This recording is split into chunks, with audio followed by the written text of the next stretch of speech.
Residents of a Wisconsin town are still talking about what happened there yesterday. It was in Fountain City where, thanks to a loose boulder, a house ended up literally between a rock and a hard place. Our Gordon Leach explains.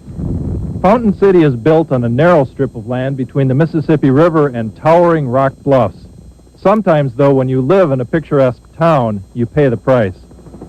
A boulder broke loose from one of these bluffs yesterday morning and rolled hundreds of feet downhill, right into the home of Dwight and Maxine Anderson.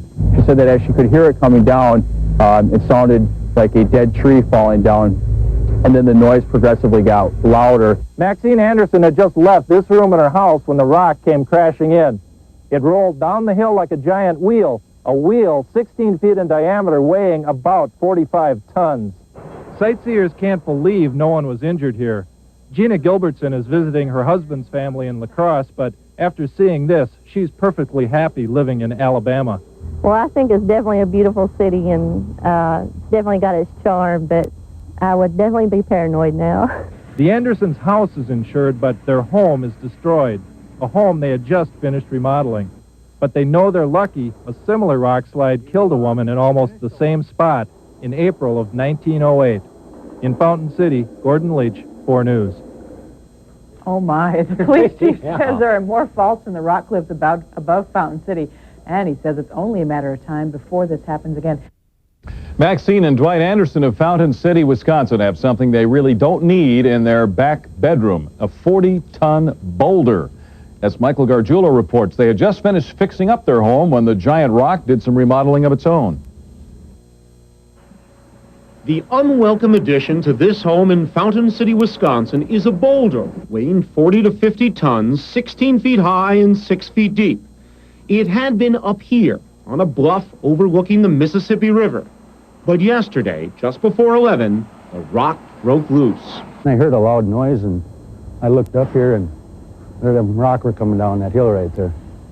The boulder rolled downhill, crushing trees and ripping a trench in the landscape before smashing into the back bedroom of the home owned by Maxine and Dwight Anderson. Maxine was inside at the time. Ironically, she was taking pictures of some remodeling work they had just completed. She had heard what she associated to be a thunder noise, which she thought would be a tree falling down in the hills.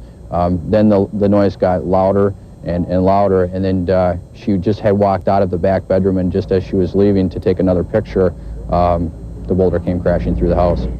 The rock split the back end of the house in two. Inside, damage varies. The kitchen has hardly a scratch, but other rooms show the effects of an 85,000-pound intruder.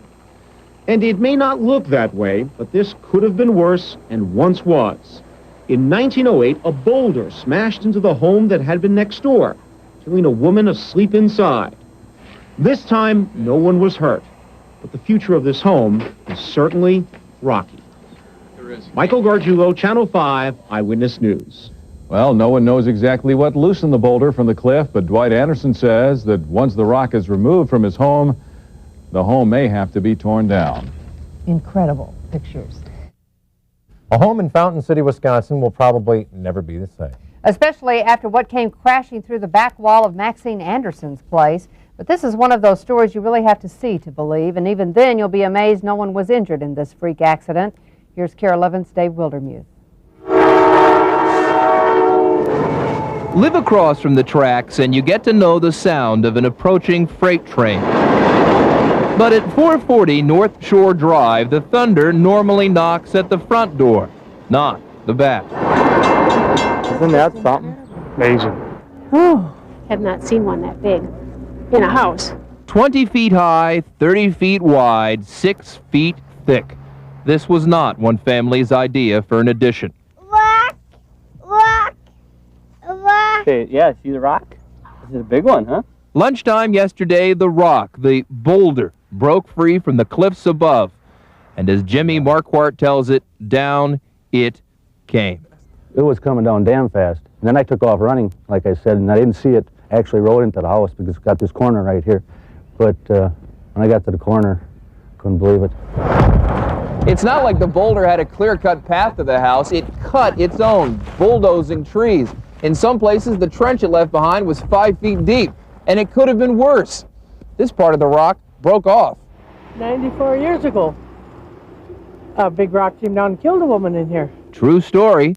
This time, however, no one was hurt, even though Maxine Anderson was inches away in her kitchen. The man upstairs was with her. Sturdy as she looks, the house took such a jolt, the foundation is cracked, the doors are jammed, and the locks won't lock. The bedroom's completely destroyed because that's where it landed. The day the valuables came out, the curious came in, and the tourists drove by. And the 80,000-pound center of attention, as far as we can tell, it isn't budging. Such a big one. Oh. Dave Wildermuth, KARE 11 News, Fountain City, Wisconsin. The homeowners, the Andersons, were out all day looking for a place to stay. Structural engineers will have to assess their house, and in the meantime, no one's quite sure what to do with that rock. Keep the property and charge money. Unbelievable. Put a big fence around it, let people Can go you in for a imagine buck, it? you know.